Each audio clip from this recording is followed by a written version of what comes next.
The Galactic Council had warned Lilia about taking a human as her research partner. "They're unstable," the Vrexian ambassador had said, his crystalline eyes reflecting concern. "Emotionally volatile, dangerous when provoked." Lilia, a Kethran xenobiologist with silver-blue skin and 4 delicate arms, had dismissed the warnings. She'd reviewed Milo's credentials, impressive for such a young species, and found him perfectly adequate. More importantly, humans were cheap to hire. The expedition to Terminus 7 was already over budget.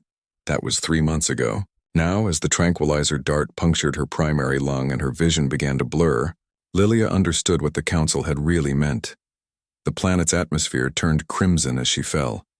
Milo had been cataloging mineral samples 30 meters away when the first dart hit. He looked up at the sound, not the whisper of the dart itself, but Lilia's sharp intake of breath, the way her legs buckled. His mind processed the scene with the cold efficiency of a predator, Lilia collapsing. The angle of entry, the shimmer of active camouflage failing on the ridge above. A Krezik's hunting party, pirates most likely, looking to ransom a council researcher. What happened next occurred in the space between heartbeats. Milo's body moved before his conscious mind caught up. He crossed 30 meters in 4 seconds flat, his boots hammering against Terminus 7's rocky surface. The second dart meant for Lilia's head caught him in the shoulder instead. He barely felt it. The third dart hit his chest.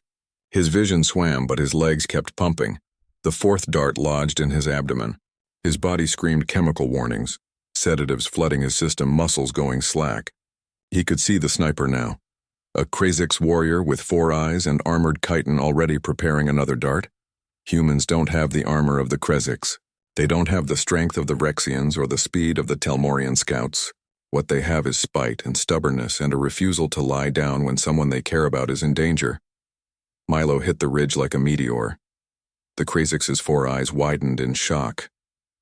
The human should have been unconscious. 3 darts were enough to drop a Vrexian battle champion. 4 would kill most species outright, but Milo's hand was already at the creature's throat.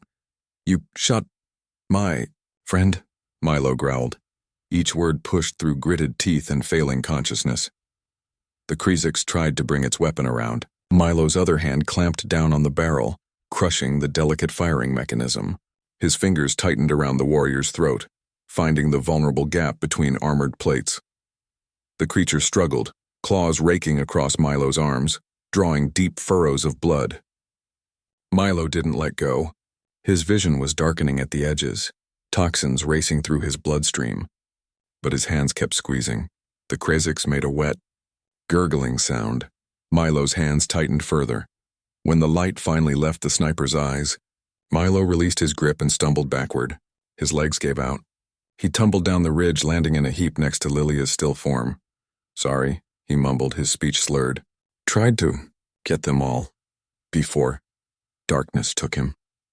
Lilia woke to the sound of the medical shuttle's engines. Her lung ached, but the emergency foam had sealed the wound. She tried to sit up, and 4 hands, not her own, pressed her gently back down. "Easy, Dr. Lilia," the medic said, a Vrexian by the voice. "You're lucky to be alive. That dart was poison-tipped. If your partner hadn't triggered the emergency beacon..." "Milo," Lilia's voice cracked. "Where is stabilized? Barely." The medic's tone carried grudging respect. "I've never seen anything like it." 4 tranquilizer darts, each carrying enough sedative to drop a Vrexian, plus the toxins from the Krezik's defensive claws. His body should have shut down after the first dart. "But he didn't stop," Lilia whispered. "No, he didn't stop." The medic moved aside, revealing another medical pod. Through the transparent surface, Lilia could see Milo's pale face, his chest rising and falling with mechanical assistance. His arms were wrapped in regenerative bandages. The Krezik's hunting party scattered when they saw what he did to their sniper. The medic continued. "We found the body. The human killed a trained Krezik's warrior with his bare hands while full of enough toxins to kill 3 men. Lilia reached out with one trembling hand, placing it against the pod's surface. "The council warned me. They said humans were dangerous." "They are," the medic agreed. "But dangerous to whom, I wonder?" 6 weeks later, Lilia stood before the Galactic Council, her lung fully healed, delivering her final report on the Terminus 7 expedition. Milo stood beside her, still moving a bit stiffly but recovering well. "In conclusion," Lilia said, I must amend the Council's assessment of humanity. You were correct, they are dangerous, but you failed to specify the true nature of that danger. The Vrexian ambassador leaned forward. Explain.